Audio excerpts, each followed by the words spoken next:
Now, you offered to explain jizya real quick. Is there a short version of it? Sure. Okay, what's jizya in a nutshell? Excellent. So, as a Muslim, we do believe that we have rules and regulations that Allah has ordained upon us, and we do not enforce our religious practices on others, right? So, we have zakat, for example, right? As a Muslim, living in the Muslim state, we have zakat. Zakat goes into Baytul Mal. You know what Baytul Mal is? What's that? I'm here to help you, bro. No problem. I'm your Shaykh, right? All right. So, the Muslim government has what kind of like what you would consider treasury, right? And in Islamic form of governments, we don't have taxes. So all you libertarians become Muslim, right? So what we do have is we have zakat that comes in from Muslims. That is a religious obligation. And that goes into Baytul Mal. And there are certain categories of people and projects that goes toward, which are lined out in the Quran and the entire books of stuff on it. Now, we don't enforce that on non-Muslims. Right? Like here in America, for example, you pay taxes, I pay taxes, right? But as under a Muslim Khilafah, we don't have taxes. How does the government get that revenue? From Muslims, they get it through zakat. If we were to enforce zakat on non-Muslims, then this would be putting a religious obligation on Muslims on them, and we don't want to infringe on their religious rights. So they have jizya. Jizya is only given when they enjoy benefits from the Islamic government, meaning protection, police service, whatever else. Well, you look confused. All up in the sky. I'm thinking about what you just said. Ponder upon it, bro. I got you. So, jizya is they're paying into the Islamic government's functions for the services they receive. For example, in America, you pay taxes, right? I don't know which state you're in, depending how much taxes you pay, but in California, we pay a lot of taxes, right? But the government says, hey, you pay your taxes, we give you police service, we give you roads, we give you the military, we give you these protections, right? Now, as a non-Muslim living under Muslim rule, you will get those benefits, and as you get those benefits, you will pay into the system. Okay? Now, if we didn't, then it would be a hardship that would be borne only by the Muslims who would be paying zakat, and non-Muslims would not be paying into the government's functions. Right? If, and as it has been during times of Islamic history, that those functions are not delivered, jizya is not taken. There have been times, like during the time of Umar ibn Khattab, where jizya was returned, right? So this is their taxes that they pay into the services they receive, which I think you would think is fair. Yeah, well, the reason I was the reason. Go ahead. A little inquisitive there. So I was thinking. So Muhammad said, "My livelihood is under the shade of my spear." And he who disobeys my orders will be humiliated by paying jizya. And so he describes it as humiliation. So Muhammad describes it as humiliation. One second, I just wanted to quote Ibn Kathir on the same issue. So Ibn Kathir, paying jizya... Which ayah are we looking at? This would be on 929. Paying jizya is a sign of kufr and disgrace. Allah said, until they pay the jizya, if they do not choose to embrace Islam with willing submission, in defeat and subservience, and feel themselves subdued, disgraced, humiliated, and belittled. Therefore, Muslims are not allowed to honor the people of the Dhimma or elevate them above Muslims, for they are miserable, disgraced, and humiliated. Sure. Muslim recorded from Abu Hurairah that the Prophet said, do not initiate the salam to the Jews and Christians, and if you meet any of them in a road, force them to its narrowest alley. Sure. And then he goes on to, I know the Pact of Umar is disputed as far as whether that was actually from Umar, I think so. But he goes on to quote the Pact of Umar. The one where he gives the conditions of, for the Dhimmi contract. Okay. Yeah. So okay. You're mentioning a lot of things and you're kind of going forward instead of addressing the only issue there was you're portraying it as, hey, it's just payment for services. Whereas they're describing it as you're humiliated, you're disgraced, you're belittled. If you see a Christian or a Jew, shove them down this alley. That's got nothing to do with jizya itself, but we'll talk about that as well. First thing, can I look at the hadith now? That you're trying to frequently trying to get over? Even its famous websites, man. You gotta buy yourself some books. This is directly from the Darussalam edition of Sahih al-Bukhari. What you're looking up where? This is not from Darussalam. That's a lie. Hold on. This here is not Dar es Salaam's I Ibn personally Kathir. guarantee you. Ibn No, Kathir. that's not Ibn Kathir. Oh, That's the okay, Hadith. okay. That's the Hadith. That's Sahih So, Bukhari. okay, excellent. Bukhari. So let's clarify that because you were pointing at Ibn Kathir, right? So, Yeah, when I quoted Ibn Kathir, I quoted Muhammad first. Gotcha. So now let's look at the hadith. جعل رزقي تحت الظل. Right? So this is what you were saying, that Allah subhanahu wa ta'ala put the rizq of Rasulullah sallallahu alaihi wasallam under the sword, right? Now, you know about khums, I'm assuming. No, what's that? All right, so I'm glad you can translate. So that's Muhammad's livelihood. I'm getting there. I'm getting there, right? And see, you cut this for some reason, so we don't have. Because that's a quotation. It Okay, goes on to a different hadith. but there's a reference here with the one there, which we don't know what it says because you cut I it. can look it up. Okay, cool. So the livelihood of Rasulullah sallallahu alaihi wasallam is what's called the khums. This doesn't come from jizya. Okay? That's the first thing you misunderstood the hadith, right? This is why we have al-waw here to show a different subject that's coming up. Okay? The livelihood of Rasulullah does not come from ghanima, it does not come from zakat, it does not come from sadaqah, it comes what's called the khums. The khums would be that if there is a battle, from the spoils of the war itself, not the jizya later, from the spoils of the war, you would take 1/5 of that to be given to Rasulullah sallallahu alaihi wasallam, so he could then spend it upon the people and upon his expenses and so on. Right? So you misunderstood the hadith first off by thinking this is talking about jizya, right? Well, Second, he does say jizya. I know, but I didn't believe the first part was about jizya. The second part. okay. No, you said the livelihood of Rasulullah come from jizya, which is on tape. No. I quoted it. You didn't say that? I'm glad we got it on My tape. livelihood is under the shade of my spear, and Right. he who disobeys my Right. orders will be humiliated by paying jizya. Excellent. The thing was, you're portraying jizya as, hey, this It happy is. fun money to take care of you. I didn't say happy He says fun money. humiliated by paying jizya. That's what I was asking about. Sure. Let me explain it, bro. Take it easy. First thing that you need to clarify for your audience is the livelihood of Rasulullah SAW does not come from jizya. Are we clear on that? Now you look confused. You just said you didn't say that, but it's all right. We got you, bro. That's what we're here for. We got you. Okay. So the livelihood of Rasulullah. This is the problem with people who don't have enough knowledge to look up references. They take one hadith or one ayah and then they think they know. But I'm glad you're here because we're here to teach you. We're here to wash your misconceptions out. So the livelihood of Rasulullah comes from what's called khums, right? That's why you have books like Fath al-Bari. Books like of hadith are not studied in silos, right? This is when you look at all the majmu' al-hadith and you look at it, right? This and the wow is not to show regarding livelihood. This is then talking about those that disobey the Prophet ﷺ after the battle, right? Because jizya is only on those that are there. Now, as I said, if Muslims, and we'll look at Ibn Kathir in a second now, right? If Muslims were paying zakat, right, and the non-Muslims were not paying anything, right, would you agree that that would not be fair? In a situation where people are benefiting from the arrangement. Right, we already mentioned that, right? So if you are under protection of the Islamic State, right, the defense, police, roads, all those services are being given, Muslims are paying zakat, okay? Non-Muslims are not paying anything. Would you consider that fair? None of that is the point. The Okay, point, no, the point is, it is the jizya point. is the humiliation. It is the point. Jizya is the It humiliation. is the point if you would listen, right? So you want to jump because you know it's going to become clear, but I'm not going to let you jump. You're going to be in your place, son. So here, I'm asking you a question. In the Islamic Khilafah, you have Muslims and non-Muslims. You got Muslims paying zakat. Zakat is going to Bayt al-Mal, which you didn't look up any of those ahadith because you didn't really want to learn. You just wanted to make this video, but I got it. No need to keep insulting. No, I'm not I brought insulting. this That's not to an let insult. you explain. That is not an insult, right? That is letting you know what you did and how we're going to clarify it, right?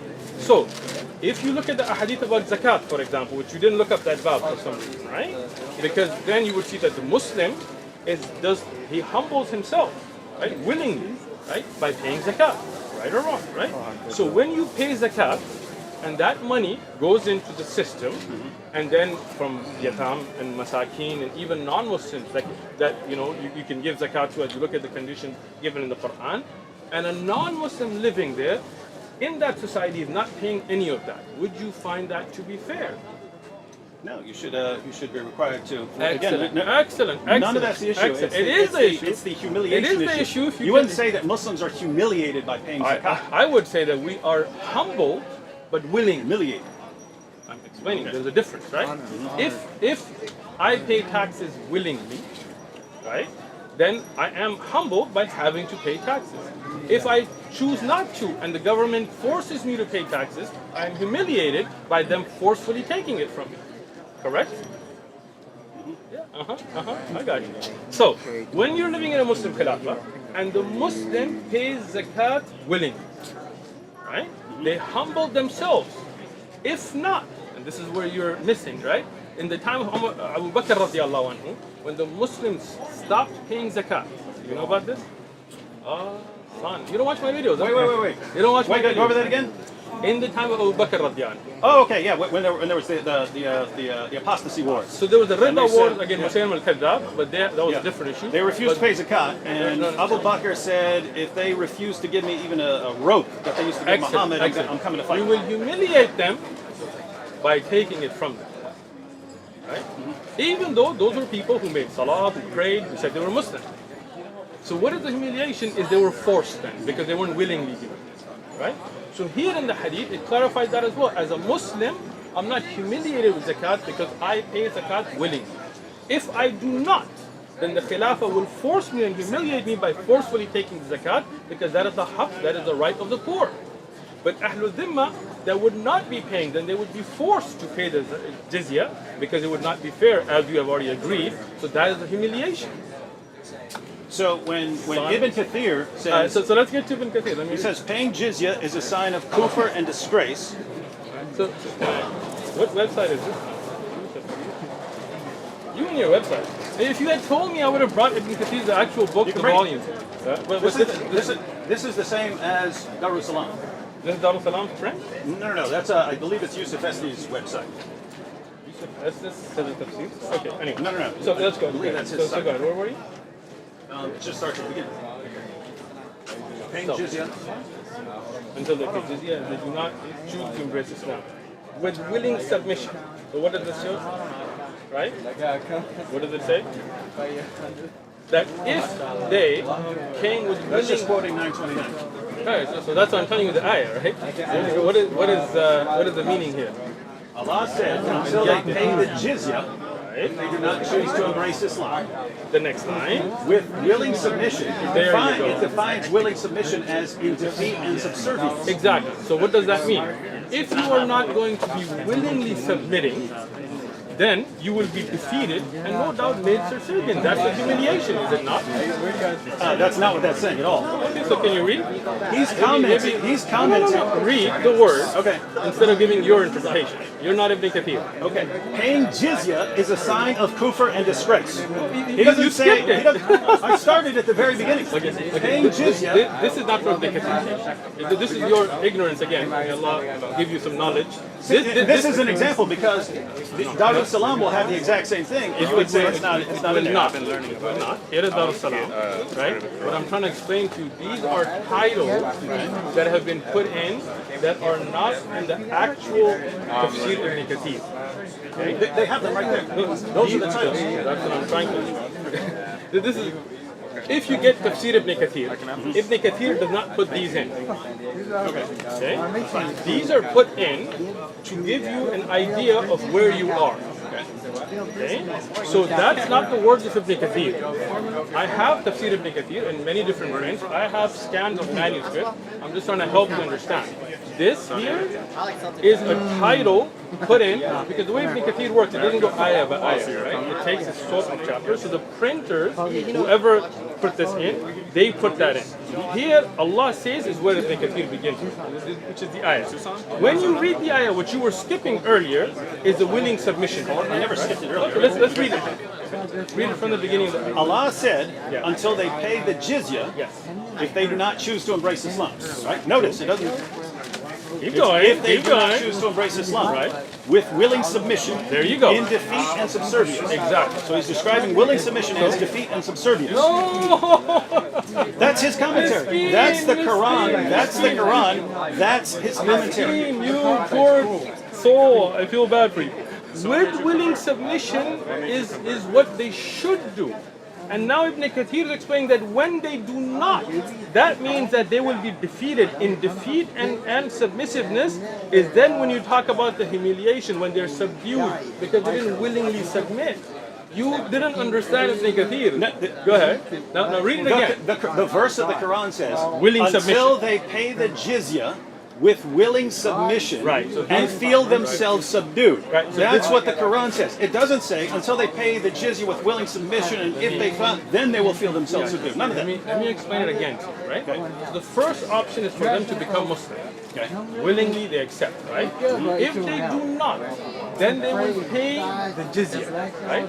If they do not do it in a way of willingness, if they do not willingly accept Islam, they do not accept this, then this is the defeat and submission, the jizya that they will have to be forced to pay.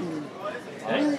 So that is, and as I explained, in America, for example, if you, David Wood, say, F the IRS, not that you would use those kind of words, right? I'm not paying my taxes, right? And then the IRS will say, oh yes you are, and we're going to take you to court, and we're going to humiliate you, we're going to put you on trial, we'll send you to jail if we have to, we will make you pay those taxes, because you're not going to do it willingly. So are you not humiliated?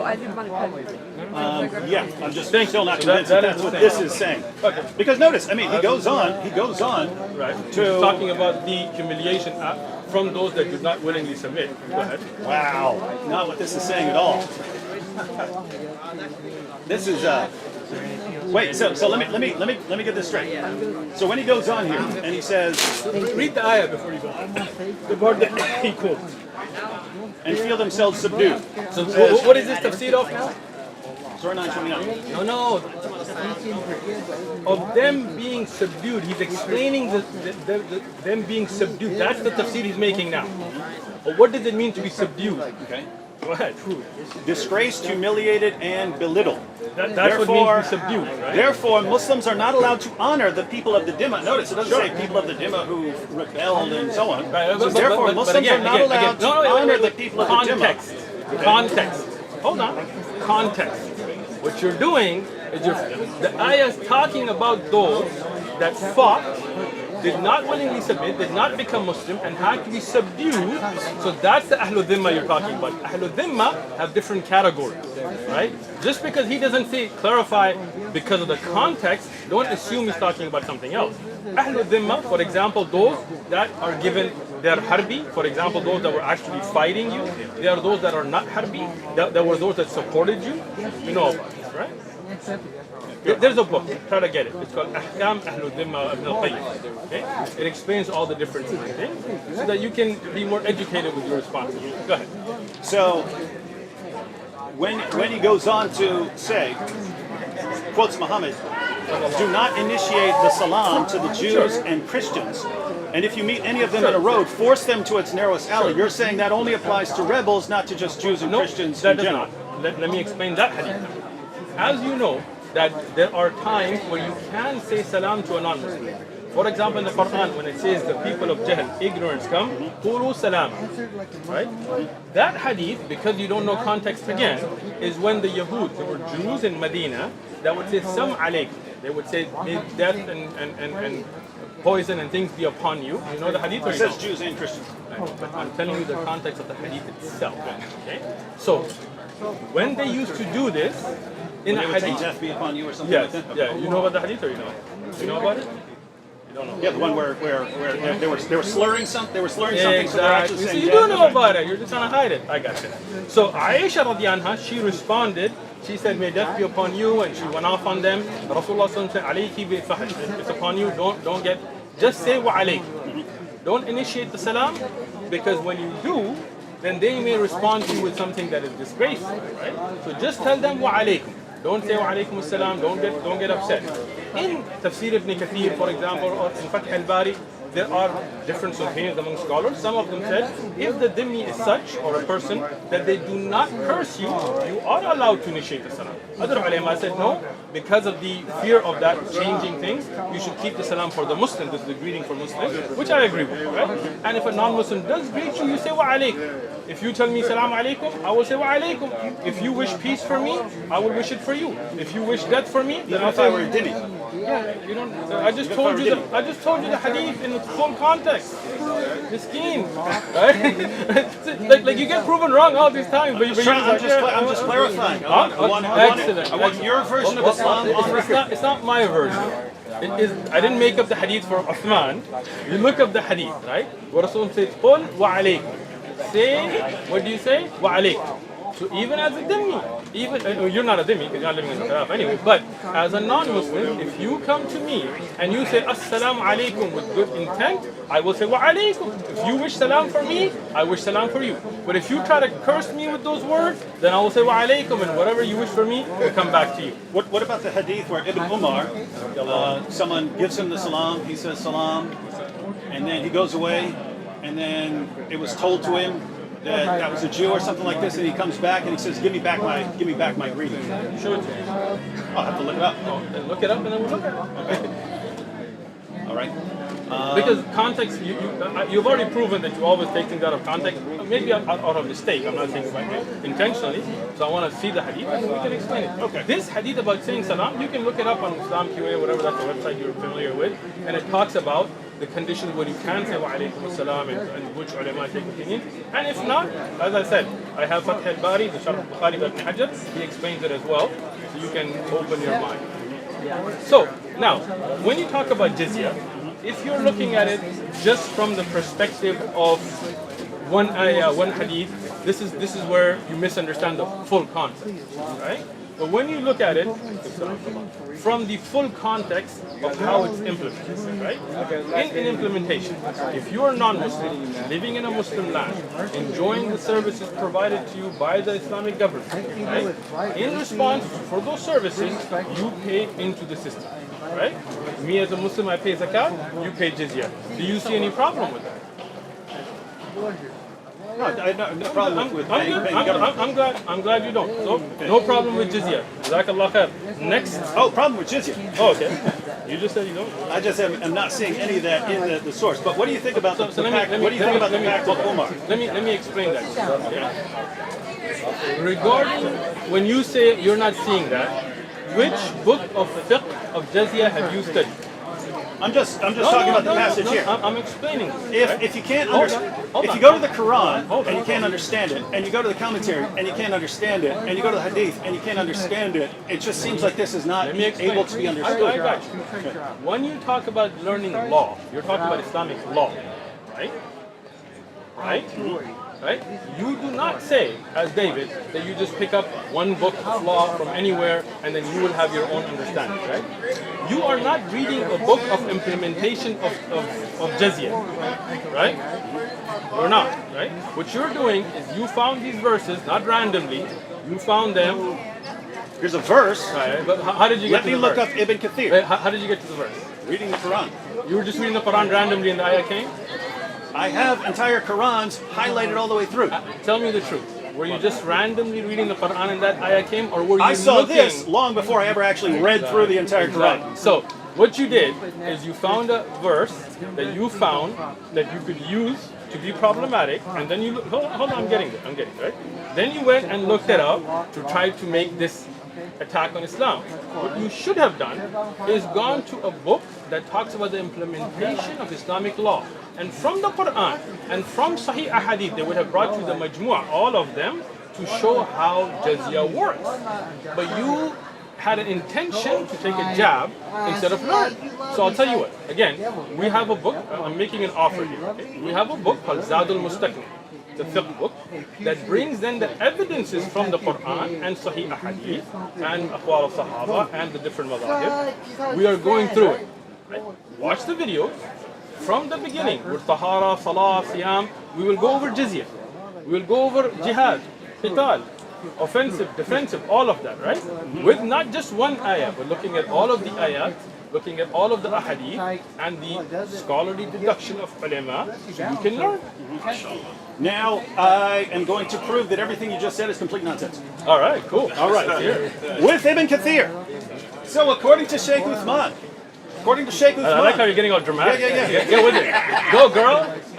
According to Shaykh, I never called this man a girl. I'm just saying, go, girl. I'm not saying you're a girl. All right. So Do not initiate the salam to the Jews and Christians, and if you meet any of them in a road, force them to its narrowest alley. Shaykh Uthman said here in the presence of everyone on video that this is only referring to the people who refused to pay the jizya, and therefore things had to get harsher for them. All right. Hold on. You made a point. Hold on.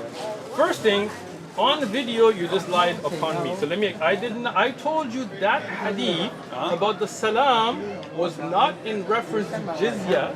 That hadith, I gave you the full version, but you ignored that, right? Instead, yeah, but I asked you wouldn't do that with even if I was a dhimmi. I told you with a dhimmi, ghair dhimmi, that hadith does not mention dhimmiya. You are saying that I said this is about the dhimmi, and I, on video... Ibn Kathir said it's about the dhimmi. No, he didn't. He was explaining to you the context about the relationship with the dhimmiya. He did not say that it has to be the dhimmi. But you said this is about the people who have refused to pay I jizya, did so not. that would be the context. I did not. No. You're saying that his commentary here. No, I'm not saying that hadith. I'm saying if you're saying that this is about people who've refused to pay the jizya, and he quotes it, then that means he would be in that context. Unless you're saying he's wrong and quoting this out of place. Let me explain this to you a third time. Okay. But if you could actually, right now, this ayah was talking about those that are subdued. Okay. Past that, Ibn Kathir is giving you general context. Okay. Right? All Now, I made it very clear that this hadith was not about a dhimmiya, but general, and I gave you the reference about the hadith of Aisha radiyallahu anha, Yeah. and you ignored that. I'm fine with that. No, I got that. I thought you were also applying it. I stand corrected, but Ibn Kathir is still going to correct you here. That few minutes of him saying that he's going to destroy everything I said, he We didn't stands get to it. corrected. We didn't even get to it. All right. Get to it, bro. This is why the leader of the faithful, Umar bin al-Khattab, may Allah be pleased with him, demanded his well-known conditions be met by the Christians. These conditions that ensured their continued humiliation, degradation, and disgrace. So ongoing humiliation, degradation, and disgrace. The scholars of Hadith narrated from Abdur Rahman that he said, I recorded for Umar bin al-Khattab, may Allah be pleased with him, in terms of the treaty of peace he conducted with the Christians of Asham. In the name of Allah, most gracious, most merciful, this is a document to the servant of Allah, Umar. This is the document that they were required to have for the agreement. This is a document to the servant of Allah, Umar, the leader of the faithful, from the Christians of such and such city. When you Muslims came to us, we requested safety for ourselves, children, property, and followers of our religion. So they're requesting safety. We made a condition on ourselves that we will neither erect in our areas a monastery, church, or a sanctuary for a monk, nor restore any place of worship that needs restoration, nor use any of them for the purpose of enmity against Muslims. We will not prevent any Muslim from resting in our churches, whether they come by day or night, and we will open the doors of our houses of worship for the wayfarer and passerby. Those Muslims who come as guests will enjoy boarding and food for 3 days. We will not allow a spy against Muslims into our churches and homes, or hide deceit or betrayal against Muslims. We will not teach our children the Quran. Interesting. We will not teach our children the Quran, publicize practices of shirk, invite anyone to shirk, or prevent any of our fellows from embracing Islam, if they choose to do so. We will respect Muslims, move from the places we sit in if they choose to sit in them. We will not imitate their clothing, caps, turbans, sandals, hairstyles, speech, nicknames, and title names, or ride on saddles, hang swords on the shoulders, collect weapons of any kind, or carry these weapons. We will not encrypt our stamps in Arabic or sell liquor. We will have the front of our hair cut, wear our customary clothes wherever we are, wear belts around our waist, refrain from erecting crosses on the outside of our churches and demonstrating them and our books in public in Muslim fairways and markets. We will not sound the bells in our churches except discreetly, or raise our voices while reciting our holy books inside our churches in the presence of Muslims, nor raise our voices with prayer at our funerals, or light torches in funeral processions in the fairways of Muslims or their markets. We will not bury our dead next to Muslim dead or by servants who were captured by Muslims. We will be guides for Muslims and refrain from breaching their privacy in their homes. When I gave this document to Umar, he added, we will not beat any Muslim. These are the conditions that we set against ourselves and followers of our religion in return for safety and protection. If we break any of these promises that we set for your benefit against ourselves, then our dhimma, promise of protection, is broken, and you are allowed to do with us what you are allowed of people of defiance and rebellion. So, short recap. Ibn Kathir here. Ibn Kathir explains how his well-known conditions that ensured the continued humiliation, degradation, and disgrace were placed on these Christians. These were not Christians, but he goes on to show, these were not Christians who said, we refuse to pay. We refuse all of this. He said, So let me just, before you... yeah, they came to them and said, we want safety. They're saying, we want safety, we don't want to be fought, we're willing to pay the jizya. And even though they're willing to pay the jizya, all of these conditions, they can't repair a church, they can't do any of that stuff, they can't make their voices loud. You know it's a weak hadith, right? Miskin. Ibn Kathir, under the bus again. Ibn Kathir, under the bus again. Ibn Kathir quoted things that he regarded as reliable. Hold on. First thing, he did not say it was reliable. You lied on Ibn Kathir. No. You're saying Ibn Kathir is deliberately quoting hadiths he regards as weak? Did you notice how he said ru'ya muhaddithin? Right? That's the weakness of his understanding, and instead of asking, he wants to come and prove everything I said wrong and then take it back. Let me just explain it. Ibn Kathir is a great book of tafsir. No doubt we have respect for him. But you're great. No, I am not. You have to be if you're schooling him. Relax. Got you, bro. I did not even write a book of tafsir, so Ibn Kathir, Shaykh Uthman. I appreciate the compliment, David, but it is not true. Ibn Kathir, I'm a nobody. But there is a great scholar, Abu Saq al-Huwaini, for example, in Ibn Jawzi's. Are you paying attention, bro? I'm wondering, I had a phone here and that was not mine. My phone. So, good. So, there are books written on the checking of the ahadith of Ibn Kathir. Okay. Ibn Kathir is not Sahih al-Bukhari. It is not a book of all authentic narration. It's a book of tafsir, right? Now, it is a very valued book of tafsir, no doubt to it. But as if you had watched my video about books of tafsir, I had explained even which prints show the weak narrations of Ibn Kathir. David, what happened? You're still refuting. No, I'm there. Relax. I didn't refute Ibn Kathir. Those great scholars of hadith that went and checked those ahadith, they explain the weakness of those narrations. Ibn Kathir does not say anywhere in his tafsir that I'm only quoting Sahih ahadith. He's giving you context, he's giving you what has been narrated, and the style, if you had learned, of a scholar like Ibn Kathir, when he sees a hadith to be Sahih, he will say it's authentically narrated. Sahih an al-Nabi alayhi salam, isnadul jayyid. When he knows that there are weaknesses, he will say, it has been reported, as he does here. Ru'ya, and it has been reported by the ulama of hadith. He did not authenticate the narration. If you had come and asked, I can show you the original checking, and I can show you those great scholars of Islam, not me, who showed the weakness in these narrations. There are many ahadith Ibn Kathir quotes and then mentions they're weak himself, right?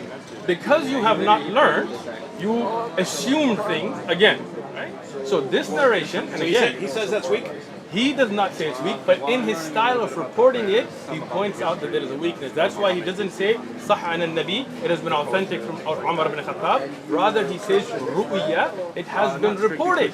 Right? Now, if you like to get a takhrij of Ibn Kathir, and we have many, then you can go look at the narration, where it's originally from, and the weaknesses in its change. You're welcome. Not quite. Because I just said you're welcome. when Ibn Kathir is talking about jizya at the beginning of that passage, Well, you don't understand that, but it's a weak. You understood that part, right? And you just went on that big tirade on a weak hadith. I don't care whether it's weak or Just weak like or your not. I Tirmidhi care how hadith. Ibn Kathir is using it. Well, So why? because you're saying that all Ibn Kathir is saying is This has been reported. That's it. no. Before that, all Ibn Kathir is saying, according to you, he's just saying that if someone refuses to pay the jizya, then that person will be humiliated and disgraced.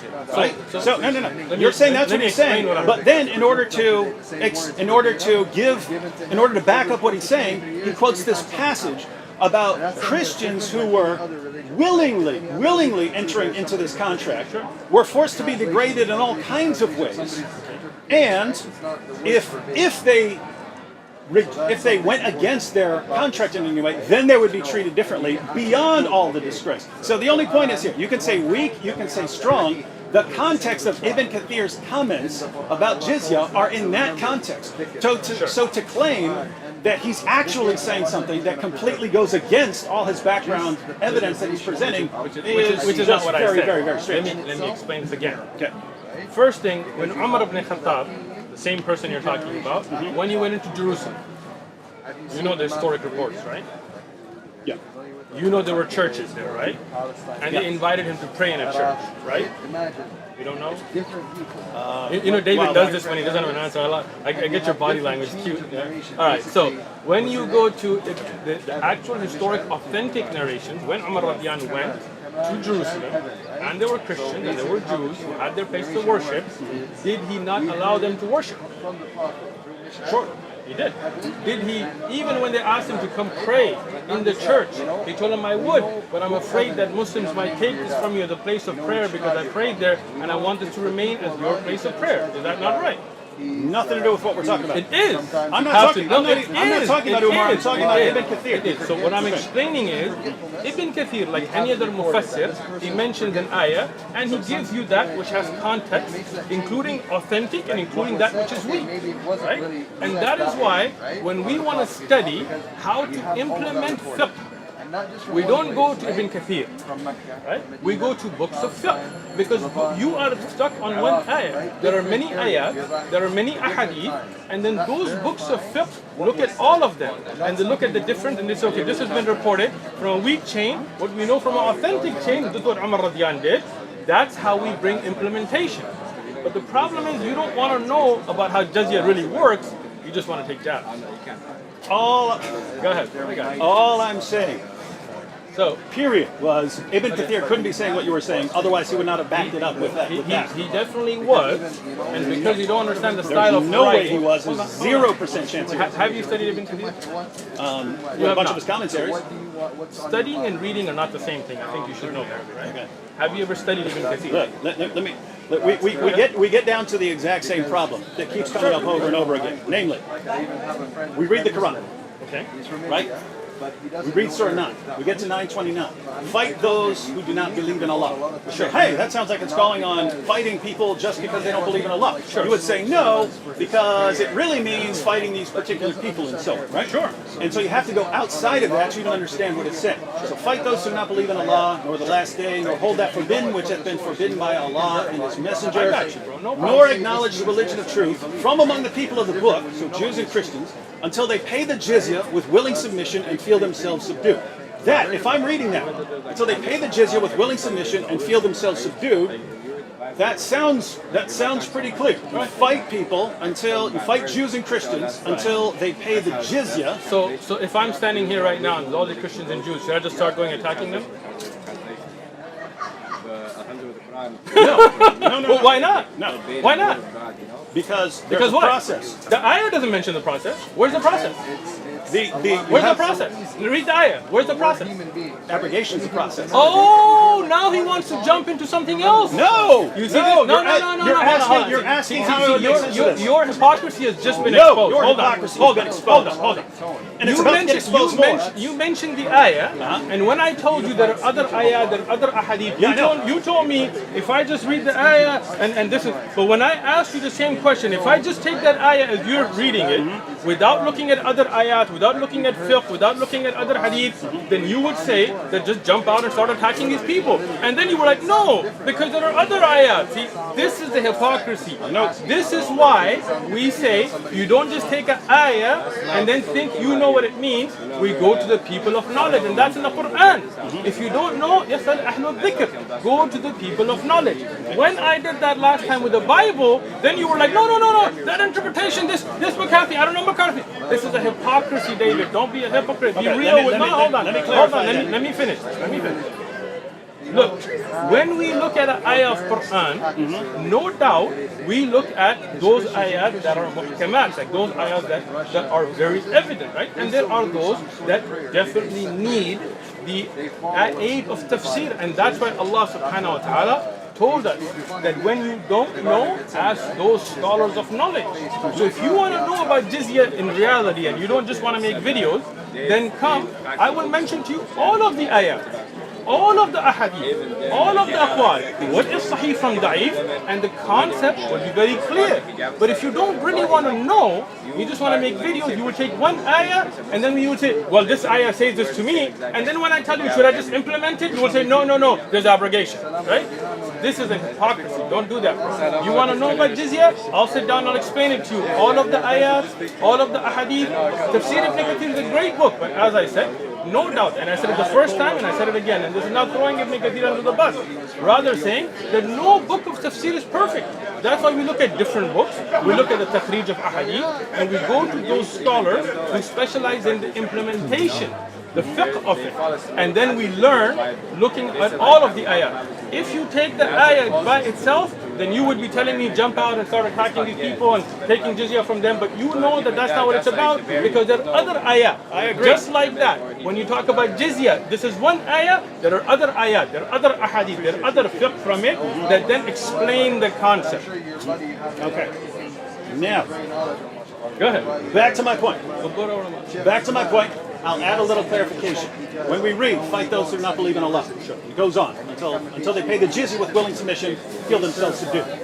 That seems clear as far as the language. And in terms of qualifications, like, oh, it really means people who are fighting you or something like that, then it seems like that should be included in. I agree that you do have to consider other verses, but that's been done. If you take this ayah by itself, then even what you said would be not clear. Meaning, if you just took this ayah out of context, you just took it out, without looking at historic context, without looking at hadith, then you would say jump out and start attacking these people. But this is why, when you look at jizya and what it's paid for, and what are the services received by those who pay jizya, then the context of all of it becomes clear. So if you did that's the problem I'm talking about, right? Okay. So we read the Quran, right? Okay. And it's not arranged chronologically, of course, but you have these verses like 929, 973, 9123, and so on, which call for fighting people because of their beliefs, right? And you read the context. So you read the verses that come before, the verses that come after, trying to say, okay, what is this? Is there some clarification here or something like that? You also have the greater context of the Quran. Which surah are we talking about? I'm saying Surah Ahzab. This would apply to anything. I mean, the ayat you're referencing are about Surah Ahzab, right? No, Surah At-Tawbah. Surah At-Tawbah is Surah Ahzab. Miskin. Ahzab? What's Surah 33? 33. It's called Tawbah and Ahzab. Got both names. Surah 33? Yeah, Surah 33. Is the same title as Surah 9? I've heard Ahzab and At-Tawbah. Surah Al-Ahzab. I've also heard Barak for Surah 9. Surah At-Tawbah is also regarding the battles, right? We're talking about the battles that happened, right or wrong, right? I'm just saying. No, I'm talking about, sorry. I'll get you the name. But okay, so when you look at Surah Tawbah, for example, okay? Surah Tawbah was in the context of a battle, yes or no? Well, if you go to Ibn Kathir, it's what led up to the battle. It was in context about what happened in the battle, right? Yeah, they were calling for battle against the. If you read Ibn Kathir's Sirah, he says that command was given, and then as a result, Muhammad decided to march out and fight the Romans, but the Romans didn't even show up. You're talking about Tabuk. Yeah.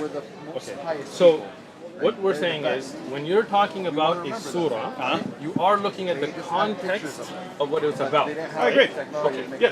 So if you have a verse, right, the first thing is like the immediate context. Verse should come before it or after, and so on. Then you have the greater context of the book, right? And then, in addition to that, you have historical context. Now here's the point, right? I read the verse, and it's wow. That means what it sounds like it means. That's pretty bad, right? So what do we have in the context? Well, the passage runs from 928 to I think 933 or something like that. Nothing there that would change the meaning. You have other verses in the Quran which talk more about fighting defensively. Right? You have other passages like that. But when we look at how these are... But you did agree that Surah Tawbah is about sort of Ahzab. I mean, about the battle of with the Romans, right? Tabuk, right? Yeah.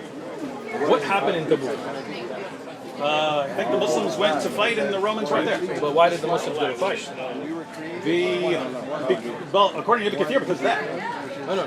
According to Ibn Kathir, here's the context. According to Ibn Kathir in his Sirah, right? Sure. So, in 928, the commentary for that was the Muslims were worried because Muhammad said that the pagans can no longer approach the sacred mosque, right? And it says that the Quraysh became concerned that this was going to hinder their profits from trade. We're not going to be earning the same money. People aren't allowed to come here anymore. They might not like us anymore. They're worried that this is going to interfere with their profits from trade. You're talking about the Quraysh. That's 928. Mecca. Yeah, that's after conquering Mecca. So after they convert. So now they're worried that this is going to interfere with the profits from trade. So Allah says that He can still enrich them. And then the very next verse, how's Allah going to enrich us? Fight those who do not believe in Allah. Right? And you go through the entire passage. It's we're fighting these people to make money off of them. And at the end of it, he says, therefore, Muhammad marched towards Tabuk to fight the Romans. Let me explain that to you again. If you had actually looked at books of history in Tabuk, there were attacks on Muslims in Sham. You know about this, right? Nope. What can I do with people? Let's see where it's at. All right, so I have a video about Tabuk. Okay. I give all your references in it, books of history, authentication. Watch it. Right? I'm interested in that one. Good. Send me that link. I'll send you a link. Okay. You didn't give me your number last time. If you know the title, then I'll show it to you on your phone today, so then you can watch. All right. On top of that, you also know that there are authentic reports that there was a Roman army that was being prepared to attack Medina. Right? No. So this is the problem. This is the problem. How have I never seen that one? No, it said there's an army in Syria. They're at war with the Persians. Where's this talking about? Where does it say they were planning to attack Medina? So if you like Ibn Kathir so much, get Bidayah wa Nihaya. Bidayah wa Nihaya. You never heard of Bidayah wa Nihaya? No. I mentioned it to you last time. If you're a good student. By the way, my student's not on it. You're proving my objection with everything you said. No, I'm not. Let me explain it to you, right? Once again, when I looked at the verses from the Bible, you told me you have to look at context, the old covenant. I agree. Same thing with the Quran. Excellent. So, when I look at, for example, here, I'm just going to give you an example, right? Deuteronomy, chapter 25, verse 11. If two men fight together, and the wife of one of them draws near to rescue her husband from the hand of the one attacking him, and puts out her hand and seizes him by the genital, then you shall cut off her hand, and your eye shall not pity her. So if I was to read up and down this verse, in this chapter, I do not find any context other than that that's what we should do, right? But then you will tell me this is the old covenant and the new covenant, and then this writer said this and this, right? So you will take me to other than the chapter itself and the verses around it to explain it to you, right? But when I do the same for you about Quran, the hypocrisy comes out, right? Here, okay, show me here. Why can I not do that today? No, show it to me here. Do you remember? Do you remember? Because it's in the Quran. Okay. Where the Quran quotes a Jewish teaching. Surah 5, verse 32. Okay. If anyone kills a man, except for certain things, that is not it's a Jewish teaching. It's as if he killed him. It's in the Talmud. It's in the Talmud. If it's a Jewish teaching. You can say that is definitely a Jewish teaching. Let me explain it. In the Mishnah Sanhedrin, chapter 4. Can I explain? Okay. Look, I let you speak. You let me speak. That's the way it works, right? When you say that ruling can be found in Jewish scriptures, I have no problem with that. But that is a ruling in the Quran. Yeah, that's not the point. That's not the point. The point was whether you're aware. Let me finish. In the Quran, that is not taken as a Jewish ruling. That is the hukm of Allah that Allah has ordained upon us. Okay? And we believe in that hukm. right? You trying to run away from answering the verse now. I'm willing to answer it. That was part of the. That was to explain it. But that was a misquote. That was not, that's the ayah in the Quran from Allah, not a Jewish teaching. If they have the same teaching, they have the same Allah that revealed it to them. That's fine.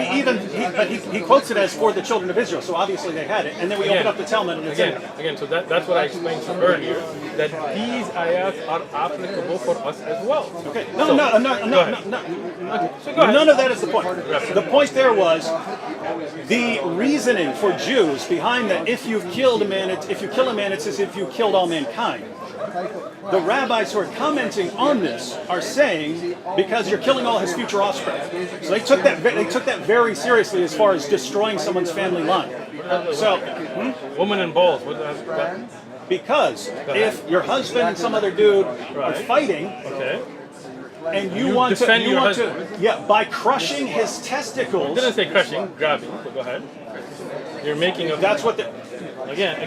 It's Okay, if I- see, it's again. He's lying in the Bible. Not- He's making. lying. See, no, you are lying because listen. Everybody that has a Bible at home. No. You're caught today again, David. Again.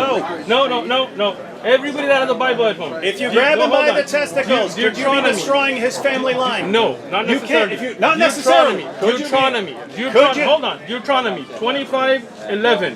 Does it say crushing or seizing? If you're You are lying into if you your own gra- Bible. if Read someone, it. oh my goodness, if you reach down and grab someone by his testicles Doesn't mean- in the middle of a fight, Bro, you were in jail. You did some time. You probably kicked some dude in the nuts before. Doesn't mean you can't have kids anymore. This is a But very it could, harsh. right? In a fight, you're grabbing him by the testicles? Are you saying this is applicable today? no. Why not? I don't see that in this verse or in this chapter that it's not applicable. If you read over and over again, it said, and these are the regulations for the children of Israel. No. But today, the children of Israel, for example, if you're Jewish, can you implement this as a Christian who's Jewish by race? I would say as a Christian, you should not try to destroy someone's family line. So then you would not. Would you implement this? Yes or no?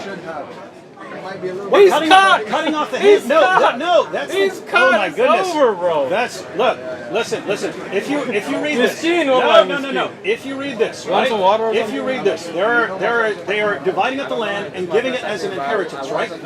These passages are about not screwing up someone's future descendants and inheritance. Look, I'm reading through this, right?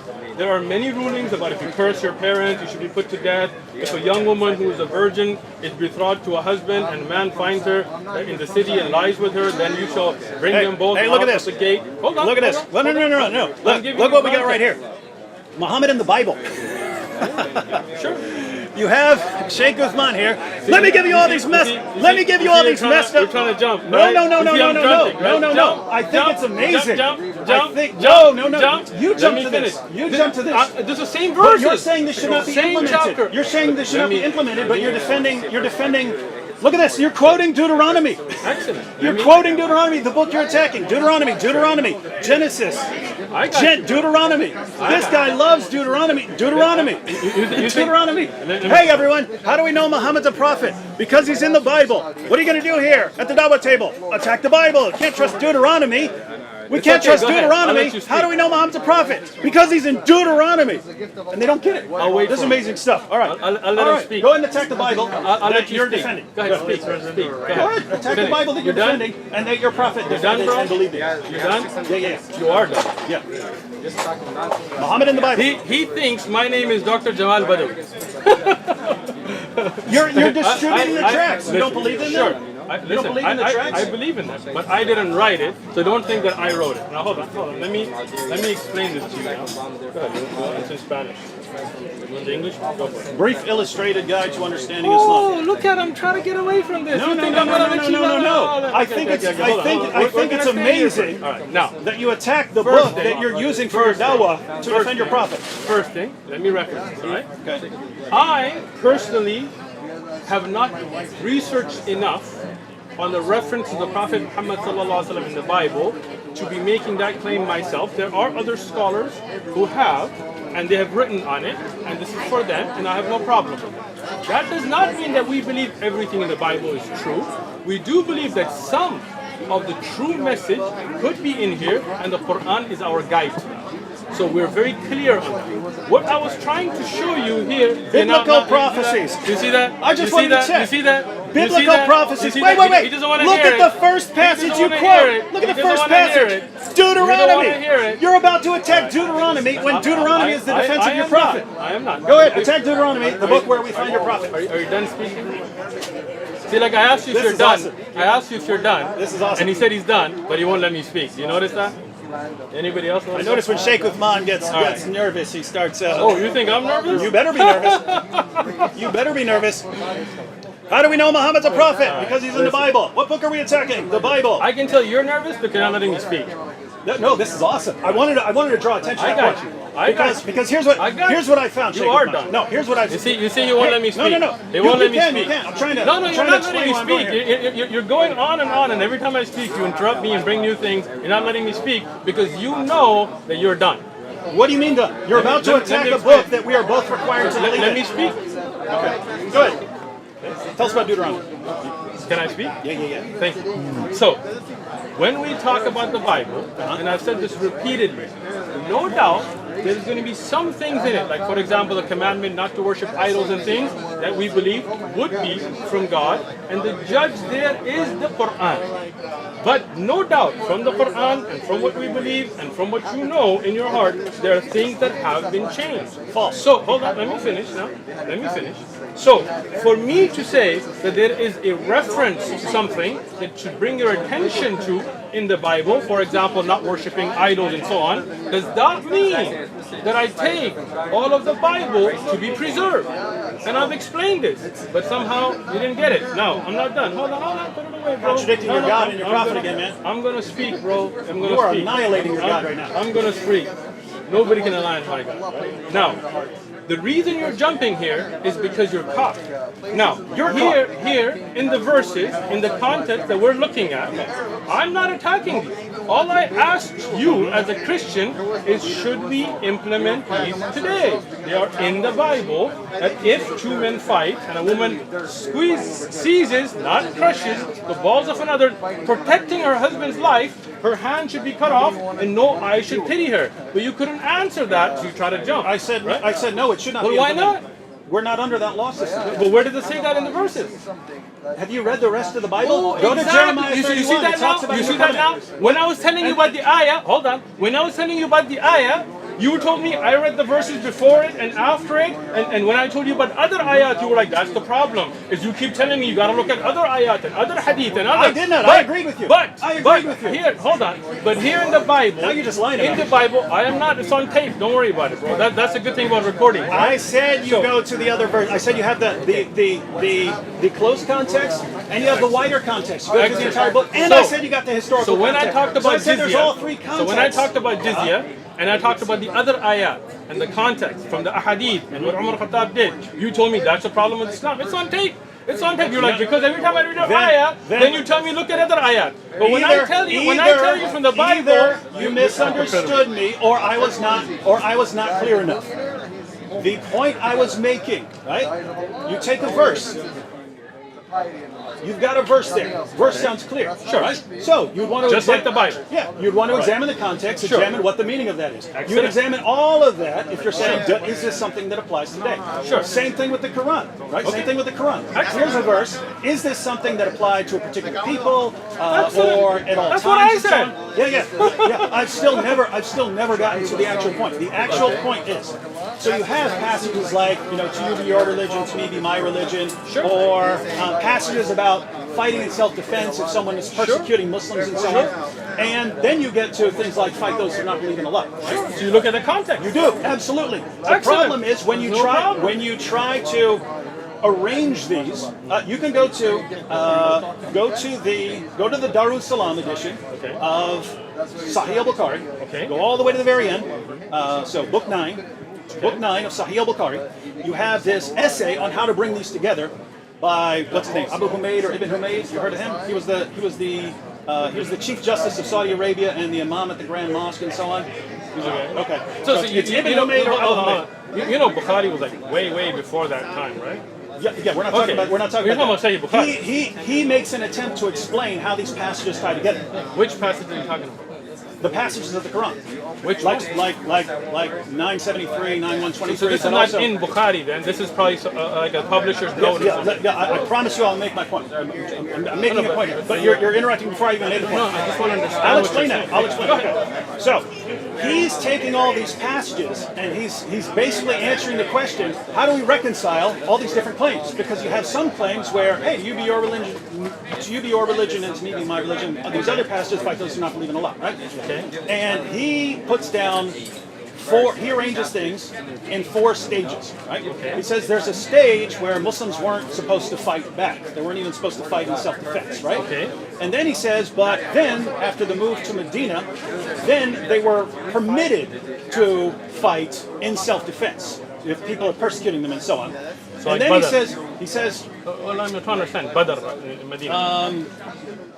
You don't know. I'm guessing, yeah, I'm guessing he would include Badr with that, right?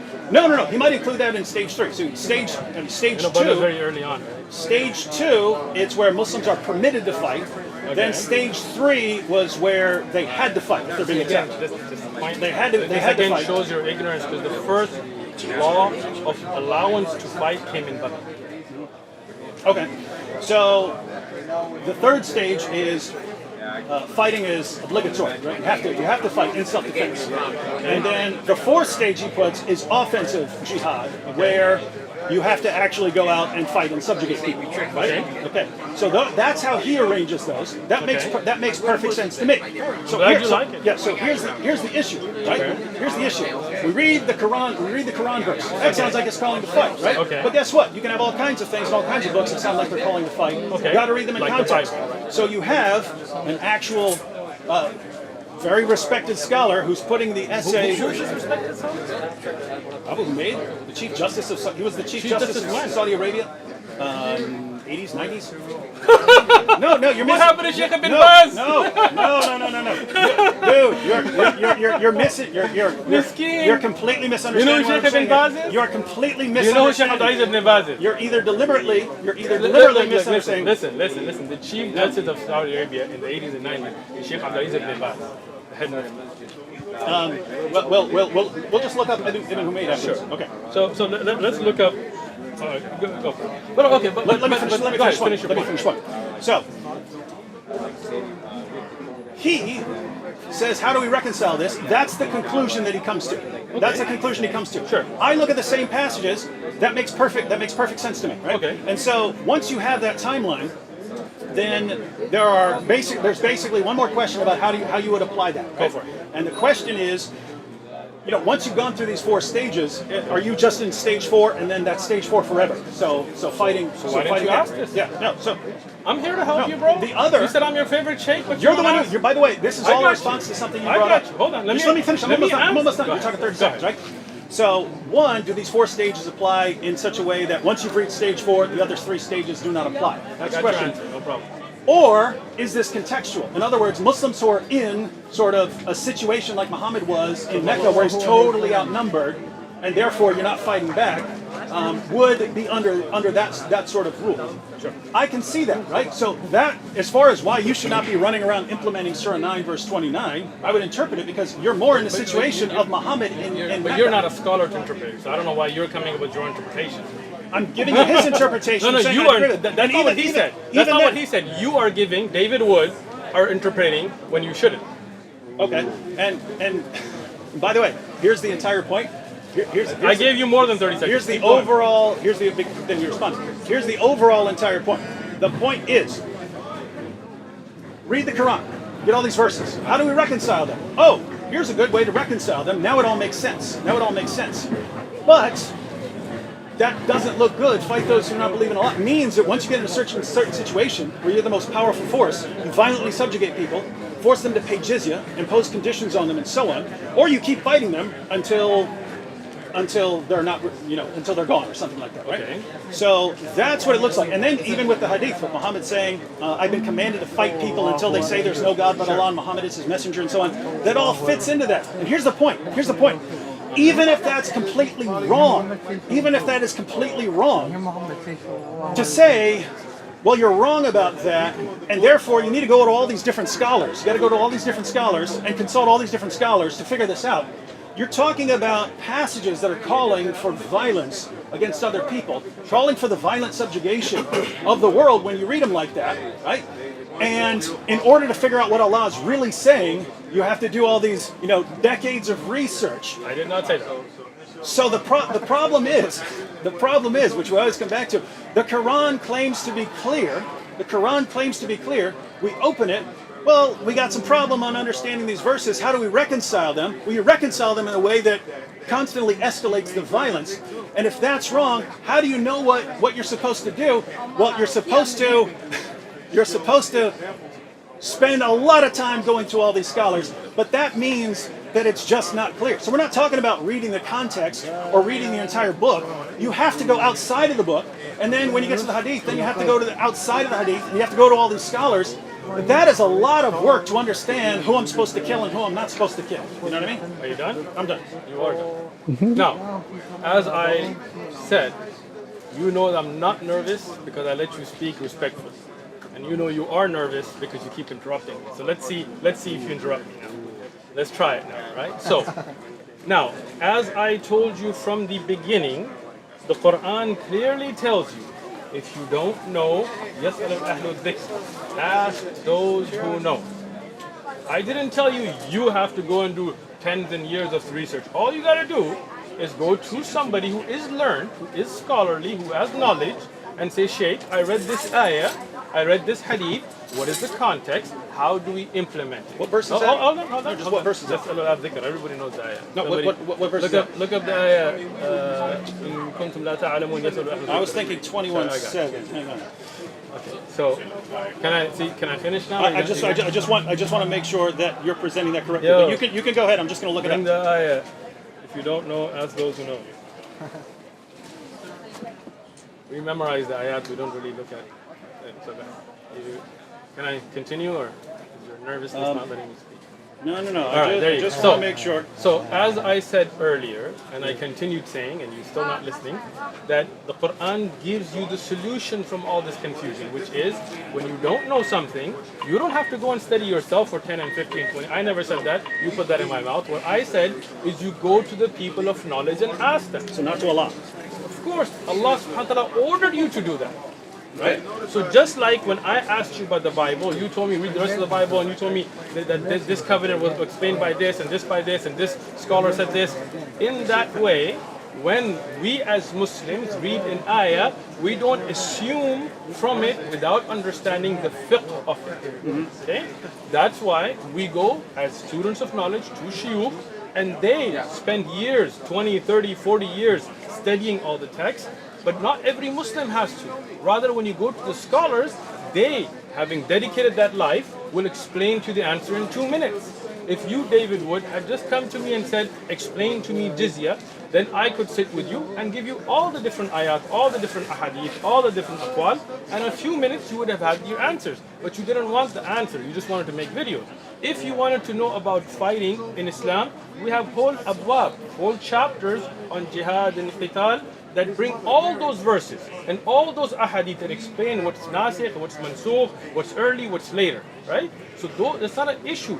What you're doing is instead of looking at the fiqh, the implementation, you're trying to go to these verses. And you are not looking at these verses randomly.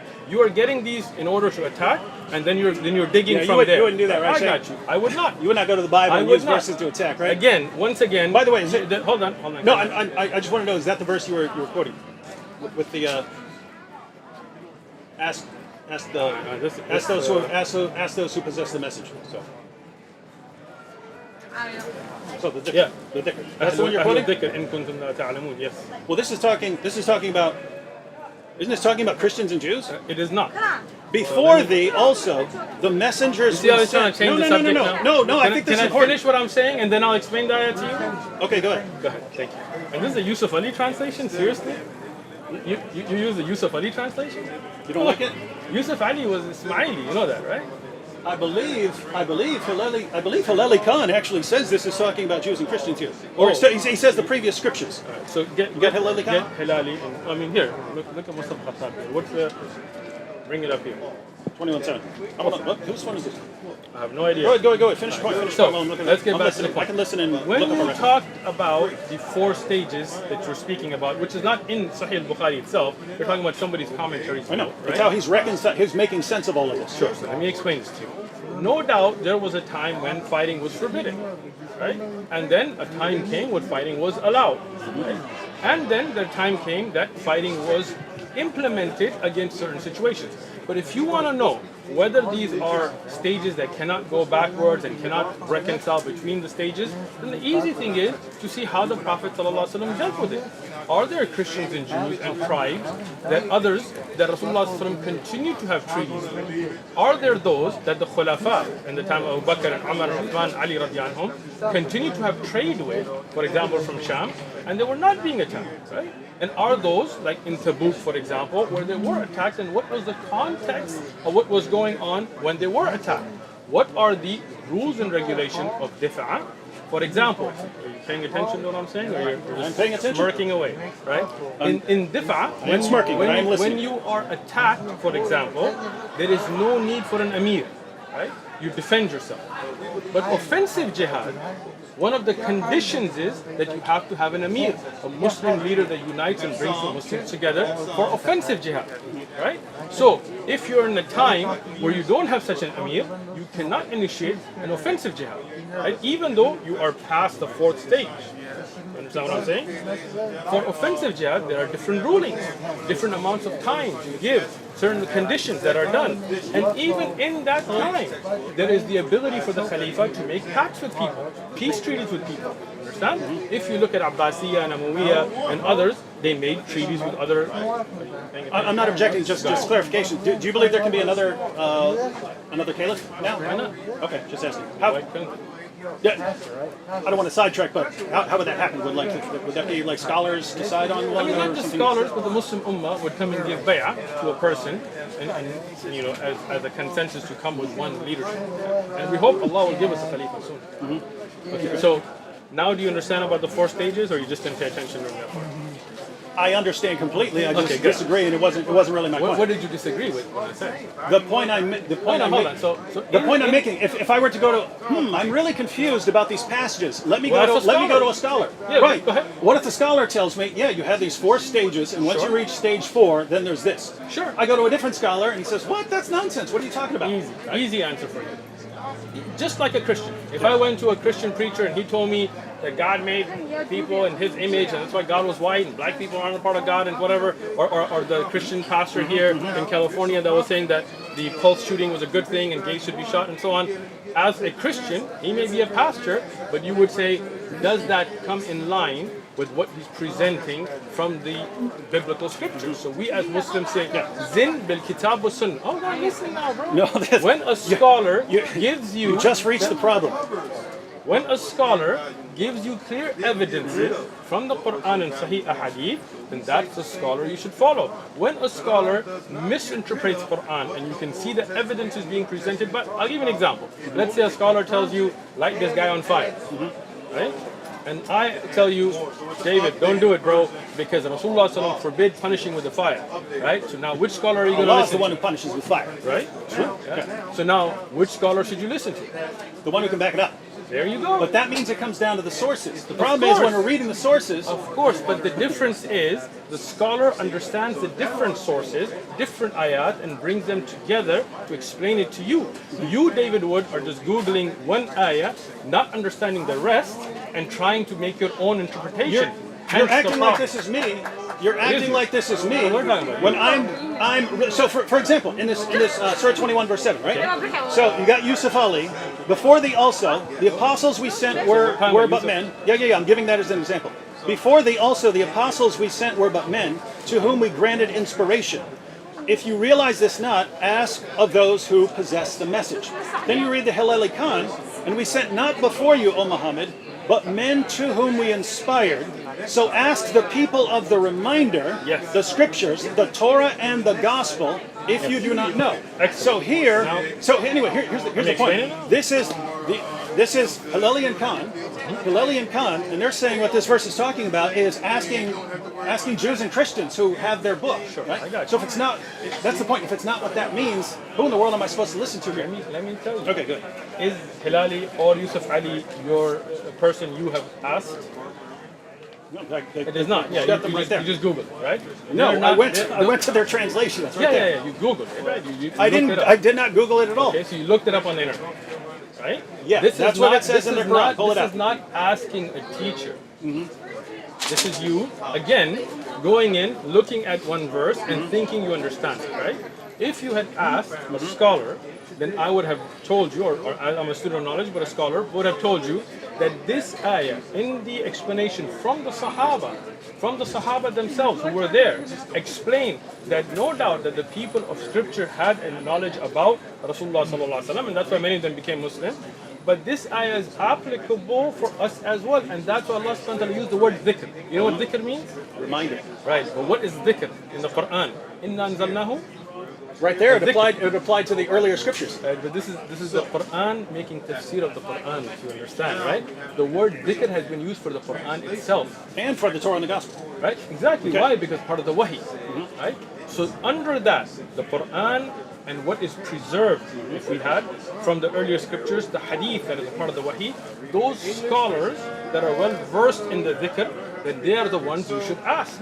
So today, if you go to a scholar who is well versed in the Quran, in the hadith, then this ayah is as applicable to us as it was to those that I was talking about earlier, that if you knew, then you should have looked at the scriptures which mentioned the Prophet ﷺ and accepted it, right? But this ayah is not nasikh or mansukh. Right? This is where the muhkam, the ability to give hukam, continues. Now, if you ask a scholar today who is well versed in the dhikr, in the Quran, in the hadith, then they can give you references and explain the concept. No problem, it's very easy. But instead of going to that route, I want to look up this ayah and think that I know what it means. I want to look up this hadith, whether it's strong or weak, and think what it means. Why not just come and say, hey, I want to understand the concept of jizya from a fiqh perspective. So looking at all of the ayat, looking at all of the hadith, the research that we've already put in, sit down and explain it to you. But you don't want the answer, right? It doesn't work at all. Why does it not work? Because I come to you. Explain this to me. I get a different explanation from the one that I get from Ibn Kathir. Ibn Kathir is not your teacher. You didn't go to- ask Ibn- you look up- again. you look Ibn, up- No, hold on. Ibn Kathir. He is a wrote book of books. He tafsir. wrote books to get his book, I know, to get his views, but right? he was not explaining fiqh here. He was explaining an ayah and things that are related. It was not in the implementation. It's not a book of fiqh. So instead of going to, you didn't go to any other Islamic scholar and ask this question. You went and tried to make your own interpretation based on Ibn Kathir or whatever else. Here, You brought it up. I gave you the answer, right? I gave you the other ayat, other ahadith, but then you didn't like that. You want to continue to make your videos, right? But what I'm Because- saying is, why not come and ask? If you don't want to ask me, not me, go ask another scholar. Sit down with a scholar, a qualified Islamic scholar, and say, I want to understand the ahkam of qital. In our time, what are the ahkam of qital? And a scholar will say, this ayah, this ayah, this ayah, this ayah, this ayah, this hadith, this hadith, this hadith. You don't have to do that research. That's what a scholar does. And with all of that, he'll give you a clear answer. No. But you don't want a clear answer. No.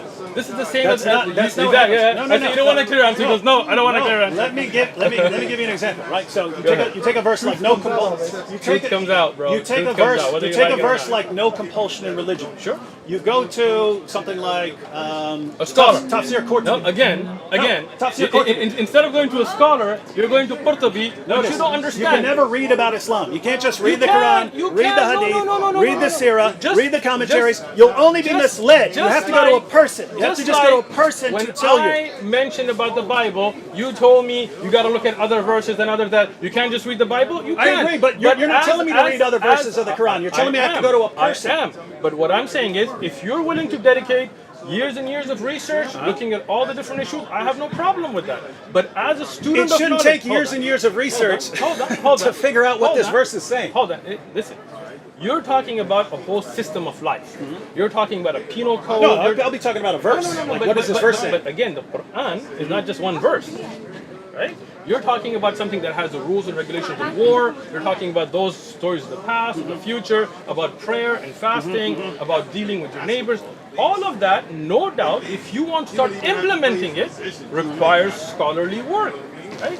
There are ulama from the time of the Prophet sallallahu alaihi wasallam, Ibn Abbas, Ibn Mas'ud, that were the scholars amongst the Sahaba. And when a companion didn't understand the ayah, he would go to them. That's why Rasulullah sallallahu alaihi wasallam said, take the Quran from Ibn Mas'ud, Ibn Ka'b, and others, right? So you would go to them. And then when they would ask, then they would explain it not from their own interpretation, from the other ayat of Quran, looking at context, looking at hadith, they would give an answer. Today, for example, if you want to get a medical question answered, you have no problem going to a doctor. You don't say, why can't I just pick up Grey's Anatomy and make my own insertion into my liver, right? But no doubt the hereafter and Islamic laws is something that's complicated because you're implementing. If you just want to read for your own spiritual benefit, read the Quran all you want. But if you want to implement Islamic jihad laws or there's no hudud, scenario where I want to or implement hudud, this stuff. then you need I want to go, understand it. Okay, you want to understand it. Excellent. So when you want to understand the rules and regulations of jihad and jizya and things, you need to go to those who are experts in it. Just like if you want to understand legal system in America, you don't just pick up the Constitution and go, to me 2B means this. No, you go to a legal expert to understand it. Just like the Bible. If you want to understand the Bible, we have people like McCarthy and others who write these. But you even told me, McCarthy, when I pointed out from McCarthy, you were like, that's just one guy. You threw him under the bus. But you would go to a Christian and ask, hey, is this applicable today or not? Is this a proverb? Is this a simile? Is this Jesus giving a direct ruling? Or is this something that has a different meaning? Just like that. But you don't want to give the same courtesy to Islam because David Wood just wants to make videos. Wrong. So, and I know we have to be wrapping up here, but we do, just to explain my perspective here, right? So, back to what I mentioned earlier. And this is not to belabor this particular point, but it's if I were to look it up in the tafsir of Qurtubi, so and look up this verse.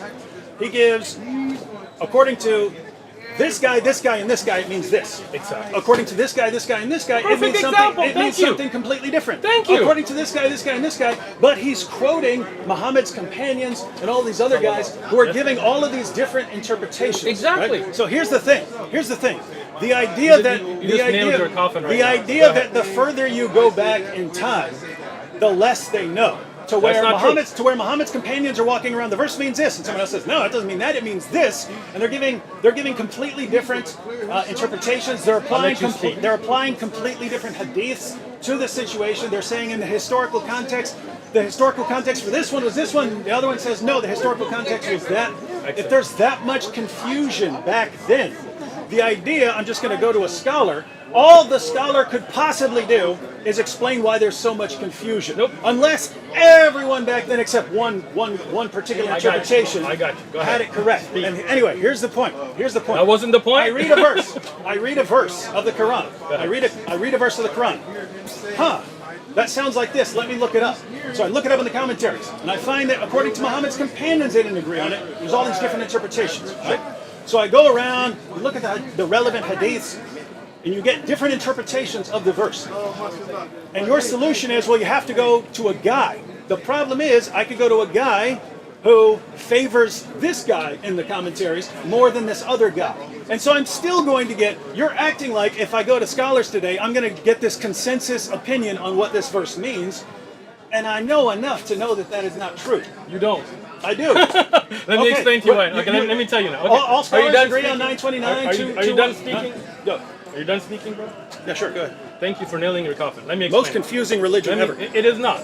Most confusing because of the lack of your ability to understand one simple concept. When no one could agree on what any of these things mean, but it's not confusing. You see how he doesn't let me speak? Perfectly clear. You see that? All your audience, let him speak. Perfectly clear. How I quietly listen to him because I'm not nervous, but this nervous guy, he keeps interrupting me because he knows he nailed his coffin. Talking for 5 minutes and not getting to his point. Well, because you're not letting me speak. Now, when we go back to Qurtubi, there are riwayat there that are authentic. There are riwayat there that are da'if, that are weak. So this is the job of scholars. Qurtubi, Tabari, Ibn Kathir, they collected all of this. Tabari, many of the riwayat he collected, he himself says this is weak. Ibn Kathir as well. These are jami' tafasir. These are tafasir that put together the bigger picture for scholars to go and look at research. But the problem is David Wood is too ignorant to understand. I'm- Hold on, I'm let me horrible, finish. evil Let me person finish. Let me finish. who gets Let me confused finish. when I Let me get 10 finish. different interpretations Let me of the same finish. verse. Let me finish. When you look at 10 interpretations, the reason you're confused because you don't have enough knowledge or enough sense to ask a scholar. The scholars, what they do, like my teacher, Shaykh Abdul Salam, he has a book of tafsir where he brings those interpretations and says this narration is da'if, it's weak. This is why it's weak. Its chain is weak. Qurtubi mentions it, but it's da'if. Ibn Kathir mentions it, but it's da'if. At-Tabari mentions it, but it's weak. And then here is what is authentic. What you should have done is started with a simpler tafsir, like for example Tafsir Sa'di, which only gives the one opinion. He does not give all these other opinions, which many of the I want to scholars... know all the opinions. Excellent, but then you are not qualified enough to know the weak from the strong, right? Do you know Ilm al-Rijal? You don't, because you don't. Do you? If you're saying that Muhammad's companions, Again, you're saying this. We're getting this you're, wrong. you're saying this again, getting this and wrong. I've explained this. That is not that the Muhammad's companions sallallahu alaihi wasallam are wrong. It's because many of those narrations are weak in their so chain. people were lying about them. They were not lying. Again, They weren't lying. There is a They're difference. not making them up. There's a difference between kadhab, a lie, and a da'if hadith. Right? But when something is not authentically established, we don't rely upon them. You understand? It's not that the companion is lying. It's that people make mistakes. People like yourself. It's a lot of mistakes. They're people, you make more mistakes than them, so don't get carried away. You took. I don't think so. I don't come up with 10 different interpretations of a single verse. Did. You took Ibn Abbas's narration of one ayah and plugged it somewhere else, right? No, I didn't. Muslims did. No. So they made a mistake. Who made that website? You don't know. You're the one that told me You it's a don't Shia. know. You told me it's a Shia website. Because of the name, right? And his conspiracy theory is that it's actually atheists. Listen, I didn't make that claim. It could be. But you're making a claim it's Muslims without knowing. This is your false assumption, right? But that ayah has not been explained by Ibn Abbas. You falsified that by misreading a website. Now, like that, there By are other trusting people these guys. by trusting somebody you don't know, So which is funny. Qurtubi Anyway. is making the mistake of trusting all these different commentators. No. But Again, notice, once if again, notice, no. If Once there's again, 10, no. if Let me there's 10, finish. if Let me Qurtubi finish. gives You see- if Qurtubi gives Fair. 10, if Qurtubi gives 10 interpretations, and these are all traced back to Muslim scholars, right? If he gives 10 interpretations and 9 of them are wrong, Sure. that means but- that the false information and the mistakes are massively outnumbering. Let me explain this again. truth. When there are 10 narrations, there will not be 10 different opinions. It will be one will say, for example, it's Makki, one will say it's Madni. One will say this is for this ayah, this is for this ayah, right? So it's not like there are 10 different interpretations, but there may be weak narrations. Qurtubi, Tabari, these are research level books. These are not supposed to be just for people like yourself who don't know Sahih from Da'if, that go and think they know. So I Hold on, can't let go me read those finish. books. I Let can't me read the finish. Quran because I Let me misunderstand finish. it. I can't read the Hadith. I'll just misunderstand it. I can't read the commentaries because it's too advanced. Read the Quran all you want. Read the Hadith all you want. But when you don't know, ask those who know.